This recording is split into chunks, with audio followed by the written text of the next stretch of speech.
Con nuestro invitado. Se trata del arquitecto Patricio Donoso, ministro del Trabajo, a quien agradecemos por atender esta invitación. Señor ministro, desde el Estudio Central de América Quito le saludamos Ramiro Díaz y Jorge Ñacato para hablar de las movilizaciones convocadas por distintos sectores de la sociedad civil, entre ellos los trabajadores que dicen que poco o nada se ha cumplido en sus demandas en función también de las propuestas que ellos han puesto en el debate público y que significa que no han sido atendidas. Empiezo con ese contexto, señor ministro. Desde el ministerio que usted está presidiendo, ¿se ha escuchado a los trabajadores del país para evitar este tipo de movilizaciones? Porque hablan de varios incumplimientos también. Señor ministro, le escuchamos. Por favor, buenos días. Su micrófono, tenga la bondad, arquitecto, está apagado. Tenga la amabilidad. Ahora sí le escuchamos. Por favor. Muchas gracias, Jorge. Le escuché perfectamente. Buenos días. Buenos días también a Ramiro Díaz. El ministerio que yo dirijo se ha reunido en múltiples ocasiones con todos, escúcheme bien, Jorge, con todos los dirigentes sindicales, todos. El señor Tatamuez, el señor José Villavicencio, el señor Edgar Zarango, el señor Richard Gómez y Pepe Chávez, que es el líder histórico de los sindicalistas en este país, que usted lo conoce muy bien, con todos y permanentemente. Mire, con Marcela Arellano, la nueva presidenta de turno del FUT, también con Ángel Sánchez, y hemos conversado en múltiples ocasiones y lo seguiremos haciendo. Es más, hace 2 semanas, quizás 3, en la suscripción del contrato colectivo de la empresa municipal de transporte y una semana antes de la empresa municipal de agua potable, veo que están haciendo publicidad y eso es bueno, Radio América de la empresa municipal de agua potable, yo presidí el acto de la suscripción del acuerdo colectivo con la empresa municipal de agua potable, y las palabras, no solamente las palabras, Jorge, de los dirigentes, de los trabajadores de la empresa municipal de agua potable, de la empresa de transportes también del municipio y otras múltiples.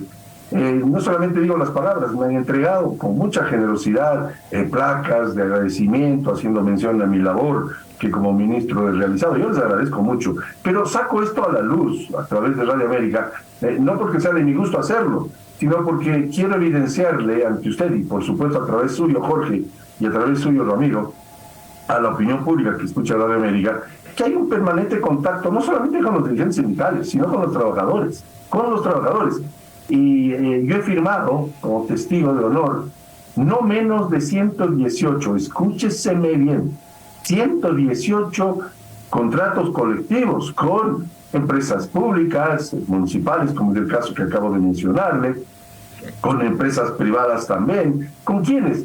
Con los sindicatos de los trabajadores de esas empresas, que también tienen su verdad y su opinión, y con los cuales se conversan, no solamente los dirigentes, muchos de ellos ya por muchos años. Y claro, en momento dado quieren aprovechar el Día de la Mujer, me parece que es pasado mañana, usted me corregirá, Jorge, es el Día de la Mujer, y escuché ayer en la televisión, a cierto grupo de mujeres que decían, no, nosotros vamos a hacer un desfile o un acto conmemorativo del Día de la Mujer. Es que de eso se trata. Lo otro, bueno, cada cual es libre de transitar por las calles de las ciudades como bien quisiese, ¿no? Ahora, ministro, pero no solamente hablamos de la movilización o marchas que se va a registrar en el contexto del Día Internacional de la Mujer este 8, sino movilizaciones paulatinas que anuncian en desacuerdo con el accionar gubernamental, y dicen los trabajadores que en algunos momentos se han reunido efectivamente con el ministro del Trabajo, en este caso con usted, pero que ha sido diálogo de sordos, que no se recoge las propuestas de los trabajadores. ¿Qué hay que decir al respecto, ministro? Están equivocados, tanto es así que en las mesas de diálogo que se establecieron a raíz de los hechos de junio del año pasado, en esas mesas de diálogo, que son 10 mesas, yo presido una de ellas, la mesa del empleo y el trabajo, llegamos a 15 acuerdos, 15, Jorge. De los 15, escúcheseme bien, 11 ya han sido cumplidos, 11. 3 están en trámite y uno va un poco rezagado. De tal manera que sí hemos cumplido. Lo que pasa es que hay una especie de deporte, ¿no? Más allá del fútbol que nos gusta tanto, a usted, a mí, Ramiro también goza del fútbol. Más allá de ese deporte, existe el deporte de siempre decir que no se ha hecho y siempre quejarse. No es así, pues. La vida tiene sus bemoles también, sus dificultades. Y este ministerio ha logrado, en gran medida, y lo digo con mucha sencillez, que no existan conflictos laborales, que existan esos contratos colectivos a los que hacía referencia. Ahora, si quieren hacer las marchas, pues claro, tienen toda la libertad y el apoyo, en tanto y cuanto las mías sean en paz, por supuesto, sin duda alguna. Pero claro, no vaya a ser que lo que quieren es juntarse al hecho absurdo de la intencionalidad de desestrechar el país que hay en la Asamblea, y lo sabemos, con aquel informe, y usted ha cubierto muchos años Jorge, las noticias desde el Parlamento, y yo fui 8 años asambleísta, y nunca he visto una fábula tan construida, por así decirlo, en ese informe que fue aprobado el día sábado. Y claro, ahora vamos a ver qué más inventan, más allá de una fábula llamada informe, donde inclusive hacen mención a tweets que fueron luego negados, de que fueron escritos. No puede ser que se base la intencionalidad de sacar al presidente en base a un tweet que además fue negado. Le oí a su colega periodista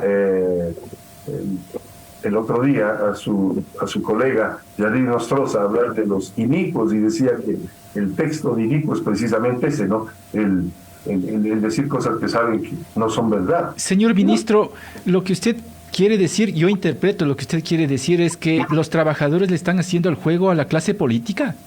No todos, pocos. ¿Pero cuáles son esos pocos, ministro? Algunos dirigentes, y usted sabe bien quiénes son. Usted sabe perfectamente que algunos han dicho que se unirán a las marchas del señor Issa. El señor Issa tiene todo el derecho de marchar. Lo que no va a tener derecho, ni lo tuvo antes ni lo hizo, es dañar la ciudad de Quito, por ejemplo. Usted como periodista sabe perfectamente que quemaron la Contraloría. Usted sabe perfectamente que quemaron Teleamazonas. Usted sabe perfectamente que casi lo matan a un colega suyo, Freddy Paredes. Eso queremos evitar. Y ojalá algunos dirigentes que han dicho que se unirán a aquello no lo hagan, porque eso sería mucho más grave del tema que estamos abordando. Señor ministro, buenos días. Con la experiencia que se tuvo en el 2019, el año pasado, se decía casi lo mismo, ¿no? De que no va a suscitarse otra paralización de esa magnitud.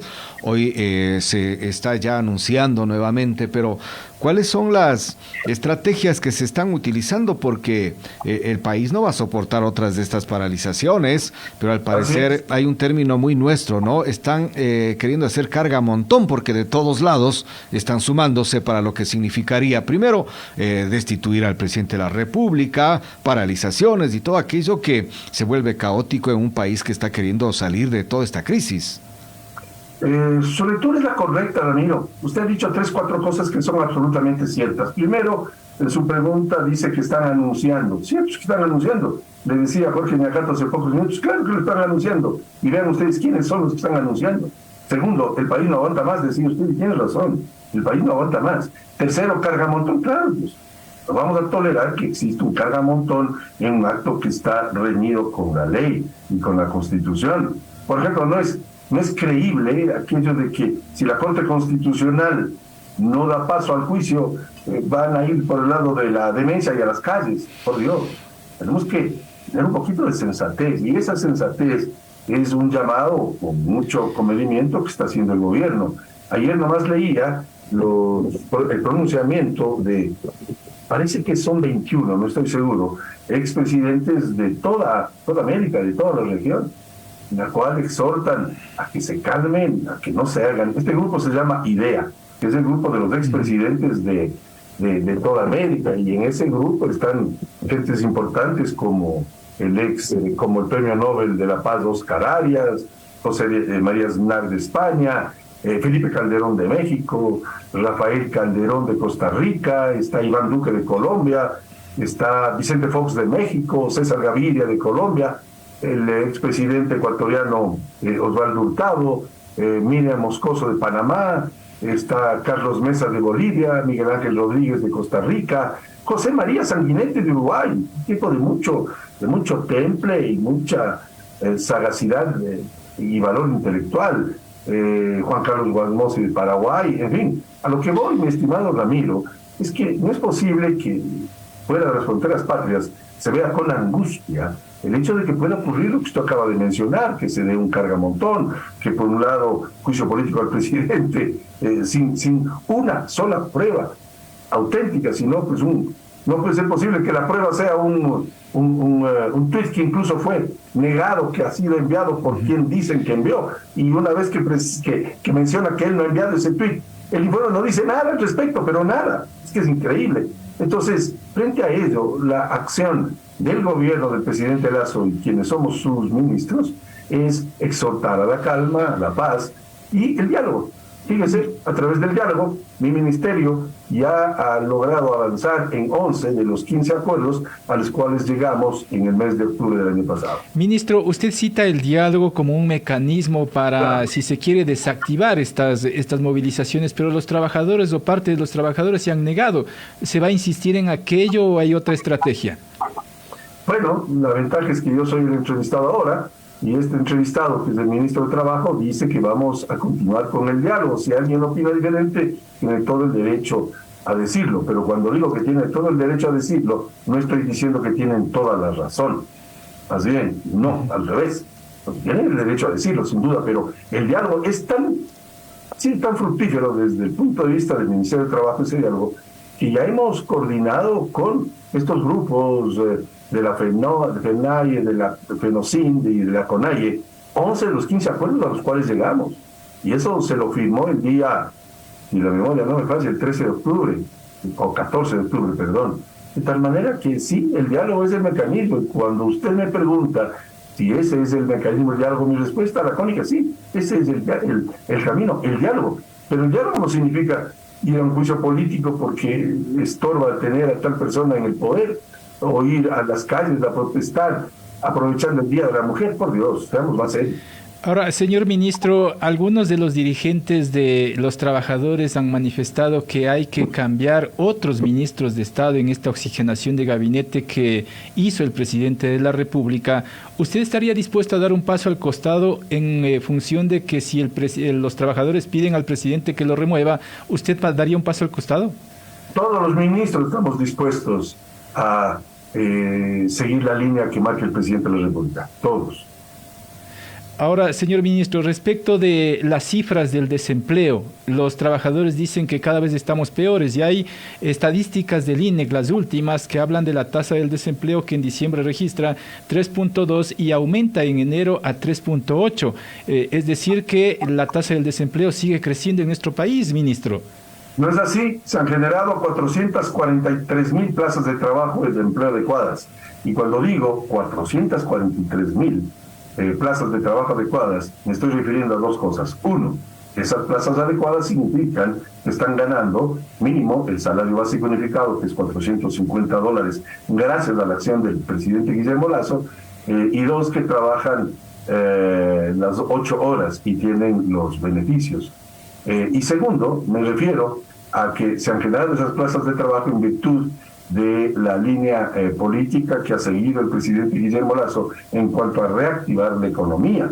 Y esa reactivación económica, y perdón que lo diga, y si alguien se molesta, que se moleste, pero se inició con un proceso muy exitoso de vacunación que hizo que la gente pudiese salir a trabajar con más libertad y más tranquilidad, más allá de haber salvado vidas, por supuesto, al haber vacunado a más de 15 millones de ecuatorianos. Y ese proceso hizo que se acabe aquello de quédate en casa y la gente deje de estar recluida y salga a trabajar. Segundo, la suscripción de acuerdos comerciales que implican más inversión extranjera en el Ecuador, por tanto más generación de empleo aquí en el país. Tercero, somos el segundo país de más baja inflación en América, mi estimado Jorge, después de Bolivia. Cuarto, recordará usted, sacamos a 1.700.000 ecuatorianos de la central de riesgos para que puedan reactivar su economía. Por tanto, las cifras son que ha bajado el desempleo, ha aumentado el empleo adecuado en 443.000 plazas de empleo adecuado, lo cual significa más de 2 millones de personas beneficiadas. Se ha bajado, se ha sacado de la pobreza a 700.000 ecuatorianos. Esas son las cifras que nos dicen el INE. Pero, señor ministro, estos empleos no son recuperación de aquellos que fueron eliminados en la pandemia, porque las cifras tampoco se reflejan en la seguridad social de lo que se ha hecho el análisis. No, sí se reflejan en la seguridad social. Hay miles de nuevos afiliados a la seguridad social. Y usted me habla, Ramiro, de antes de la pandemia. Por supuesto, con la pandemia se perdieron miles de empleos. Por razón de este problema mundial, de esta pandemia mundial.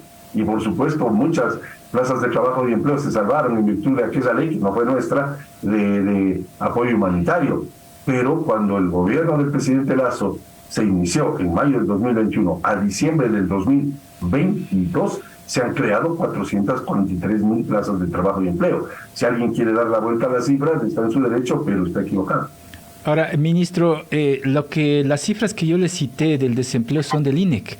Estoy en la página web precisamente del INEC y estas son las estadísticas que le voy a leer de la página web, señor ministro. Sí, pero Jorge, no nos hagamos bolas. Todos los años, en enero, hay una baja del empleo en virtud de que en diciembre se contrataron muchos ecuatorianos por la época navideña. En enero siempre baja y vuelve a recuperarse en febrero. Por lo tanto, no podemos hacer sustancia de algo que se da todos los años. El hecho cierto es que se han creado 443.000 plazas de trabajo y empleo. Eso ocurre todos los años. Es un tema estacional, evidentemente. Y no hay que asustarse porque hay que saber leer las cifras del INE en el contexto general del año. Evidentemente en enero siempre baja, porque hay muchos trabajadores que ya no están, porque de hecho se acabó la Navidad, así de simple. Lo que usted dice entonces que en febrero o las estadísticas de febrero ya irán en incremento. Sí, claro, y va a ver usted, va a volver a subir porque en enero siempre ocurre lo mismo. Y esto ocurre en todo el mundo, Usted es un hombre que conoce del mundo entero su funcionamiento. Habrá oído la famosa cuesta de enero que hay en España, la cuesta de enero. Y le ocurre a todos los países del mundo. Enero es un difícil mes porque la gente tiene que pagar las deudas contraídas por la Navidad en diciembre, y muchos que prestaron su contingente, sus manos y su trabajo en diciembre, pues ya no lo hacen en enero porque se acabó la Navidad. Así de simple, no nos hagamos bolas. Ahora, entonces entendemos, señor ministro, que para reforzar, si se quiere, las cifras que van en aumento, habría también que trabajar en la legislación, y eso es lo que hasta el momento no se han podido poner de acuerdo entre el gobierno y los trabajadores, ministro. Eso es cierto, su lectura es la correcta, Jorge. Mire usted que el gobierno del presidente Lasso remitió el proyecto de ley el 24 de septiembre del 2021, si no me falla la memoria, y este proyecto en el CAL ni siquiera fue calificado, no se abrió la carpeta. Yo estuve en el CAL 4 años, y usted lo sabe, 2 años como vicepresidente, y lo que tenía que hacer el CAL era direccionar ese proyecto de ley, que tenía la parte laboral también inmersa en el mismo, direccionar, a la Comisión de los Derechos de los Trabajadores, o a la Comisión de Económica, de Régimen Económico o Desarrollo Económico. ¿Para qué, mi estimado Jorge? Para que allí se haga lo que se viene haciendo por siglos en el mundo, debatiendo. Para eso se inventó el debate legislativo, pues. Si no estaban de acuerdo con el texto, bueno, mejórenlo a través del debate legislativo. No conozco yo una ley perfecta, peor un proyecto perfecto. Ese proyecto tenía que ser debatido, mejorado, y en ello estaba el gobierno. La Asamblea no calificó el proyecto. Algún momento tendrá el presidente Lasso que volver a remitir un proyecto en ese orden, pero el esfuerzo lo hizo el gobierno, la Asamblea no calificó, y usted lo sabe muy bien. Pero como están las cosas, difícilmente van a dar paso en la Asamblea por las fuerzas políticas que ahora mismo tienen una mayoría. Exacto, y esa gente, esos bloques le están dando la espalda a más de 5 millones de ecuatorianos que no tienen empleo, porque el proyecto presentado por el presidente Guillermo Lasso estaba referido a aquellos que no tienen empleo, o sea, los no trabajadores, los desempleados, los subempleados y los informales. Por lo tanto, le están dando la espalda a aquellos que sí necesitan una normativa laboral mucho más amigable entre empleadores y trabajadores. ¿Para qué, Jorge? para que se contrate más gente. Es que de eso se trata. Pregúntele usted a cualquier MIPYME, medianas y pequeñas empresas, si con este marco legal existente contratan más gente. La respuesta es no, pues lo contratan muy de frenado. Lo harían si tienen una normativa laboral más amigable, que haga que se pierda el miedo a contratar más gente, a incorporar nuevos ecuatorianos a sus nóminas de trabajadores. Algo más, Jorge, a aperturar sucursales, pues. Si en los bajos de Radio América hay una farmacia y a aquella farmacia le está yendo bien, si tendríamos una normativa laboral más amigable, posiblemente ampliaría el negocio abriendo una sucursal en otro lugar de la ciudad de Quito o incluso en otra ciudad del país. Pero ese temor no se disipa con Código del Trabajo, mi estimado Jorge, que data de 1938, caminando ya para 85 años. Y es un código laboral, estimado Jorge, que no sirvió cuando hubo, y usted debe recordar, el fenómeno del Niño a finales del siglo pasado. No fue útil. Y tampoco lo fue cuando el terremoto de abril 16 del 2016. Tampoco fue útil en la pandemia. Hubo que aprobar en la asamblea, y yo era asambleísta, otra ley, la de apoyo humanitario, porque ese código del trabajo no le sirve al pequeño y mediano emprendedor para contratar más gente, no pierde el miedo a contratar más gente. Por tanto, esa labor tendrá que hacerlo en su momento la Asamblea Nacional. Perfecto, con eso me quedo, ministro. Le agradezco mucho por su tiempo, que tenga una buena jornada. Jorge, yo soy agradecido, la miro todos igual. Buena jornada para ustedes. Gracias.